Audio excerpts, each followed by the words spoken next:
አሁን ይሄንን ማድረግ እኔ አልቻልኩኝም ብላ ስትላትም ይሄንን ማድረግ አልቻልሽም አይደለ? እናትህ የውሸት የቀዳችሁት ሪከርድ ሳይሆን ብዙ ነገሮች አሉ። እኛ ራሔልን እንዴት እንደምናስወጣት እኛ እናውቃለን። ስለዚህ ቅጣትሽን ትቀበያለሽ ትላታለች። እሷም እባክሽን ምንም ነገር የለም ብላ ብትላትም በይ ቅጣትሽን ተቀበይ ብላ እንዳለቻት ቴክስት ይገባላታል። ቴክስትም የገባላት ልዑል ፍቅረኛዋን አግቶት ነበረ። እሱም እየደበደበው ስለሆነ ነይ ውጭ ብላት ከወጣች በኋላ እሷም ወደ ውጭ እየወጣች እያለ ራሔል ብትጠራትም ስላልሰማቻት ራሔል ምን ሆኗ ነው እያለች መዲን እየተከተለቻት ትሄዳለች። መዲንም ስትጠይቃት ምንም አልሆንኩም እትዬ፣ ምንም የሆንኩት ነገር የለም ግን ሁል ጊዜ ጠዋት ጠዋት ላይ ልጁ እዚህ ጋ ይፈልገኝ ነበረ የት ሄዶ ነው ብላ ትላታለች። ስለዚህ አዲስ ፍቅር ስለሆነ ነው ወይ ፍቅር ላይ ስላለሽ ነው ወይ ምንድን ነው ንገሪኝ፣ ምን ሆነሻል? ፊትሽ ልክ አይደለም ስትላት አይ እሱ እዚህ ጋር ስለሚፈልገኝ ተጨንቄ ነው ወዴት ሄዶ ነው ብላ ትላታለች።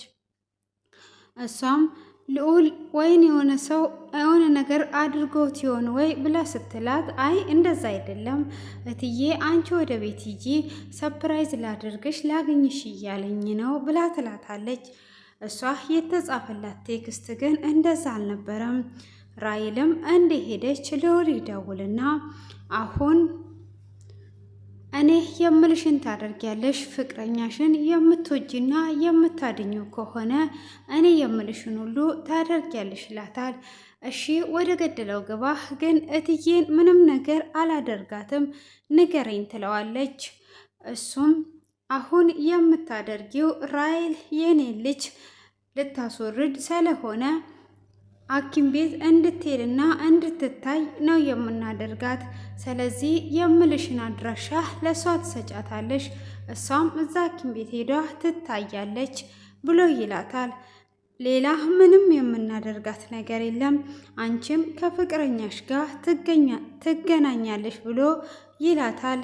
በዛም መዲ ትስማማለች። ማዘርም ቤት ውስጥ ሮቤልን ሄኖክን ለምንድን ነው አንተ አይንክ የታወረው? ምን እያልክ ነው? ወደ ራስ መመለስ አለብህ፣ ማሰብ አለብህ። እንዴት ብትደፈር እንኳን እስካሁን ድረስ ልጁን ልታስቀምጠው ትችላለች። ከማትወደው ሰው ከሆነ ልጁን በፍጹም ልታስቀምጠው አትችልምና እንዴት ልጁን ልታስቀምጥ ቻለች? ስለዚህ አታፈቅርህም ማለት ነው፣ አይኖችን ግለጽ ብላ ትለዋለች። ሄኖክም እማዬ እረፊ፣ ቤቱ ያንቺ መሆኑን አውቃለሁ፣ ግን ትንሽ ጊዜ ሲጭን ስለዚህ ነገር አታውሪብኝ ብሎ ይላታል። በቃ እኔ ራሔልን እወዳታለሁ፣ ስለዚህ ምንም ነገር አትበኝ ይላታል። እኔ ያንተ ህይወት ሲጠፋ ዝም ብዬ ማየት አልፈልግም፣ ስለዚህ አይንን እንድትከፍት ነው ፈልገው። አንተን ብታፈቅርህና ብትወድ ኑሮ ይሄንን ልጅ እስካሁን ድረስ ታስወግደው ነበረ። ስለዚህ አንተን አታፈቅርህም ብላ ትለዋለች። እኔ ያንተ ህይወት ያማረ እንዲሆን ነው እንጂ የምፈልገው እንዲበላሽ አልፈልግም ብላ ትለዋለች። ለአንተ የምትገባው ቲና ናት፣ ስለዚህ ከቲና ጋር ትሆናለህ፣ እሷ አትፈልግህም ብላ ትለዋለች። አንቺ እኮ ከኔ ይልቅ ቲናን አስበልጠሻል ብሎ ይላታል። እኔ ቲናን አስበልጭ አይደለም፣ ግን አንተ ጥሩ ህይወት እንዲኖርክ ነው የምፈልገው ብሎ ይላታል። በቃ ዝም በይኝ፣ ከፈለግሽ ቤትሽን እለቅልሻለሁ በማለት ወደ መኝታ ክላስ ይገባል። መኝታ ክላስም እንደገባ ራሔል ትመጣለች። ራሔልም እንዴ ቤት ውላለሁ ያልከው አልጋ ላይ ልትውል ነው ወይ? ና ምሳ እንብላ ብላ ትለዋለች። እሱም ማዘርየው ያለችው ነገር ትዝ ስላለው ራሔል ግን ጽንሱን ምን አስበሽ ነው? ልትወልጂ ነው ወይስ ምን አስበሻል ብሎ ይጠይቃታል። እሷም ትንሽ ጊዜ ስጠኝ ብላ ትለዋለች። እሱም እሺ በማለትም ቁጭ ብለው ሳለ ራሔልም ሳሎን ላይ ቁጭ ብላ ስልኳን እያየች እያለ መዲ ትመጣና ለጽንሱ ውሃ ጠጭበት፣ ውሃ አሪፍ ነው በማለትም ውሃ እንድትጠጣ ታደርጋታለች። እሷም ጽንሱን ምን ነው ምን አስበሻል ብላ ትላታለች። እንዴ መጀመሪያ ስለዚህ ጽንስ የምትጨነቀው ማዘር ብቻ ነበረች፣ አሁን ደግሞ ሁላችሁም እየተጨነቃችሁ ነው፣ ምን እየተፈጠረ ነው ያለው ብላ ስትላት፣ አይ ጽንሱን እኮ እንድትንከባከቢው ነው ብላ ትላታለች። መዲም ይሄንን የምታወራት ልዑል እዛ ጋር እሷን እንድታስወጣ ከቤት ብሏት ነበረ። ስለዚህ ጽንሱን ለምን ዶክተር ጋር ሄደሽ አትታዩም ብላ ስትላት፣ ሳሪ አንድ ሐኪም አናግራልኛለች እዛ ሄጄ አያለው ስትላት፣ ኧረ ተይ እኔ ቆንጆ ሐኪም አግኝቼልሻለሁ እሱም ቅርብ ነው ብላ ትላታለች። እሺ ካልሽኝ ግን ሳሪ ልኳልኝ ነበር ስትላት፣ ነው የኔ አይሆንሽም ወይ ቅርብ ነው ኮትዬ ስትላት፣ እሺ በማለት ትስማማለች። እንግዲህ ልዑልም ከቲና ጋር ቁጭ ብለው አሁን እንዴት ነው የልጅን እናት የራስ የምታደርገው? እውነት መዲ አሳልፏ ራይልን ትሰጣለች ወይ? ለስንት ቀን ላየችው ወንድ ብላ በፍጹም አትሰጥም ብላ ትላለች። ልዑልም አረ እኔ አሳምኛታለሁኝ ምንም አታስቢ፣ ከትንሽ ደቂቃ በኋላ ትደውላለች፣ እኔ ብዙ ነገር ብያታለሁ ብላ ስትል፣ እንዴት እኛን አምና ራይልን ልትሰጠን ትችላለች? ይሄማ ሚሆን ነገር አይደለም ብላ ትለዋለች። እሱም አይ እኔ ነገርኳን ነገር ስላለ ይሆናል ትንሽ ጠብቂ ይላታል። እሷም ትንሽ እንደቆየች ቴክስት ታደርግለታለች። አድራሻውን ሰጥቻታለሁ ትመጣለች በማለትም መዲ ለልዑል ቴክስት ታደርጋለች። ይኸውልሽ ምን አልኩሽ ስትል፣ እንዴት ነው ለአንድ ቀን ላየችው ወንድ አሳልፋ ራይልን የሰጠቻት?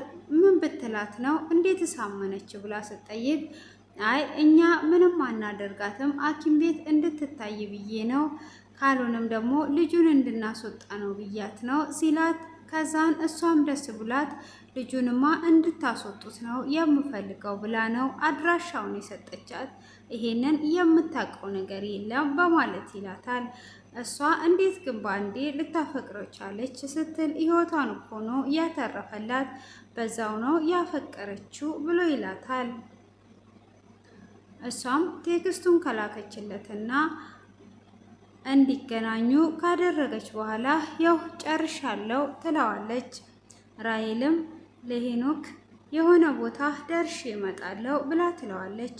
ሄኖክም የት ነው የምትሄጂው ብሎ ቢላትም እሷ ሐኪም ቤት እንደሆነ ስለምታውቅ የሆነ ቦታ ነው ስመጣ እነግርሃለሁ ሉሊ ሄኖክዬ አልቆይም ትለዋለች። እሱም እሺ በማለት ይለያያሉ። ሆኖ ልዑል እሷ ስትሄድ ሰው አዘጋጅቶላት ነበረ። በመጀመሪያ ላይ እንድታገኝ ያደረገው ሴት ነበረች። እሷም ካወራቻት በኋላ ትመጣና ዶክተር ታወራሻለች፣ ስለዚህ እዚሁ ጠብቂያት ብላ ትላታለች። እሷም እሺ ብላ እዛ ቁጭ ባለችበት ልዑል ይመጣል። እሷም እጅግ ትደነግጥና ምንድን ነው እያደረክ ያለው? ተነስ ከዚህ ቦታ ብላ ብትለውም ምንም ከዚህ ቦታ አልነሳም፣ ሐኪሟ ምን አለችሽ? ጽንሱንስ ምን ልታደርጊ ነው ብሎ ስትል፣ ልጃችንን ምን ልታደርጊ ነው ብሎ ሲላትም እሱን አያገባም ከዚህ ተነስ ብላ ትለዋለች። ዶክተሯ ምን ልታደርግ ነው እዚህ ያመጣችው በማለት ይጠይቃታል። እንዴት ብታዝንልሽ ነው ሆቴል የቀጠረችሽ ብሎ ሲላትም አሁን ከዚህ ተነስ፣ አሁን ከዚህ ካልተነሳ እኔ ሄዳለሁ ብላ ስትለው እጆቿን ይዞ ተቀመጪ ይላታል። እሷም አልቀመጥም እያለች ፎቶ ከሩቅ እያነሳት ለሄኖክ እንድትልክለት ያደርጋል። ከሩቅም የተቀመጠው ሰው ፎቶ እያነሳ ለሄኖክ እየተላከለት ነበረ። ሄኖክንም ካላመንክ መተህ በዓይኖች ማየት ትችላለህ ብለው ይሉታል። እንዴ ይሄ ነገር ምንድን ነው እያለ መጀመሪያ ላይም እማዬ ያለችኝ ነገር ሁሉ እውነት ይሆን ወይ? ራሔል ባትወደኝ ነው ይህንን ጽንስ እስካሁን ድረስ ያቆየችው? ምን እየተካሄደ ነው ያለው እያለ በእናትየው ሀሳብ መጀመሪያም ግራ እየተጋባ ይገኝ ነበረ። መተህ ማየትና ማረጋገጥ ትችላለህ ብለው ይሉታል። እሱም እሺ በማለት በተላከለት አድራሻ ወደ ሆቴሉ ይሄዳል። ራሔልም እባክህ ሊሄድ ነው ብላ ብትለውም እጆቿን እየጎተተ አሁን ትንሽ ጊዜ ስሚኝ ብሎ ይላታል። አልሰማህም ሊሄድ ነው ብትለውም በዛውም ሄኖክ እየደወለ ነበረ፣ የባልሽን ስልክ አንሺና አውሪው ብሎ ይላታል። ስለባሌ ምንም አያገባም፣ ማውራት ያለብህን አውራ፣ ደቂቃዎች እያለቁብህ ነው ብላ ትለዋለች። ቤቲም መድኃኒትም ፍቅረኛዋን በእጅ አስገብታ እያባበለችው ስብርብር አድርጎ ቀጥቅጠውት ነበረ። ደግፋ ወደ ቤት ወስደዋለች። እሷም ውስጤ ሰላም እየተሰማኝ አይደለም፣ ግን ደህና ነው ወይ ሐኪም ቤት እንሄድም ብትለው ሐኪም ቤት መሄድ አልፈልግም ብሎ ይላታል። መዲንም አንቺ ምን አድርገሽ ነው ግን ከዚህ ቶሎ እንዲለቁኝ ያደረግሽው? ምን አይነት ነገር ብታደርጊ ነው ብሎ ይላታል። እሷም ያደረኩት ነገር አንተን ከሞት ለማትረፍ ምን እንዳደረግኩ ራሱ አላቅም። ስለዚህ አሁን ሐኪም ቤት እንሄድና አንተ ታይ ትለዋለች። እሱም በፍጹም ሐኪም ቤት አልሄድም በማለትም ይላታል። እሷም እንደዛውም ይዛው ወደዛ ከወሰደችውና አንተ ወደ ቤት ሄድ ብላ ውስጤ ሰላም እየተሰማኝ ስላልሆነ ወደ ቤት ሄዳለሁ ትላለች። እሷ መልካምን ያደረገች መስሏት፣ ግን ራሔል አሁን ወጥመድ ውስጥ ገብታ ትገኛለች። ራሔልም በዛ አይነት መልኩ ውስጥ እያለች ከልዑል ጋራ እየተጨቃጨቀች ለሄኖክ አድራሻው ስለተላከለት ቀጥ ብሎ ወደ እነሱ ጋር ይመጣል። ሲመጣም እሷ ቁጭ ብላ እየሰማችው ነበረ። ዞር በልልኝ እባክህን ስትለው በፍጹም ዞር ሊልላትና ሊሰማት አልቻለም። ጽንሱን ምን ማድረግ ነው ያሰብሽው ብሎ ነው የሚጠይቃት ደጋግሞ። ይሄንንም ከሄኖክ ጋራ እሷን ለማጣላት ነው። ሄኖክም ልክ እነሱ እያወሩ እዛ ጋር ይደርሳል። እሱ ከጀርባ ሆኖ እያዳመጠ ነበረ። ጽንሱን ምን ማድረግ ነው የፈለግሽው? ልጃችንን ትወልጃለሽ ወይስ አትወልጅም ብሎ ልዑል ይጠይቃታል።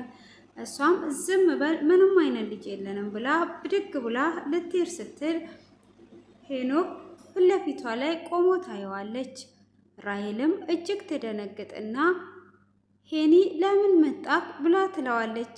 ሄኒ አንተ እንዳሰብኩ አይደለም፣ እኔ የመጣሁት ሐኪም ለማግኘት ነው ብላ ብትመልስለትም ይሄን አንቺ እንዳሰብኩሽ አይደለሽም፣ አሁን የጠየቀሽን ጥያቄ መልሽለት፣ ልጁን ትወልጃለሽ ወይስ አትወልጅም ብሎ ሲላት እሷም ግራ በመጋባት ሄኒ ቀን ስጠኝ ትለዋለች። እሷም በዛ አይነት ስትመልስ በእኔ ሰበብ ልጁን እንድታወርጂ በፍጹም አልፈቅድልሽም፣ እኔ ነፍሰ ገዳይ አይደለሁም። ስለዚህ ከልጅሽ አባት ጋራ ልጅሽን ማሳደግ ትችያለሽ በማለትም ይመልስላታል። ሄኖክ አንተ እንደምታስበው አይደለም ብላ ስትመልስለት አታቂኝም፣ አላቅሽም፣ ከወዲህ እንዳትጠጊኝ፣ ስሜንም እንዳትጠሪ፣ ልጅሽን ከልጁ አባት ጋራ ማሳደግ ትችያለሽ ብሎ ይላታል። እሷም ብትለምነውም ከዛሬ ቀን ጀምሮ ላይሽ አልፈልግም፣ ልጃችሁን አሳድጉ፣ ይኸውና የልጅሽ አባት ይላታል። በዛን ሰዓት ልዑልም ስለተሳካለት እየሳቀና እየተንቀተከተ ይገኛል። እሷ ግን እያለቀሰች ብትለምነውም ሄኖክ ዞር ብሎ ላያት አልቻለም። እናትየውም ካለችው ጋር አንድ ላይ በማሰብ ጥሏት ሄዷል። እሷም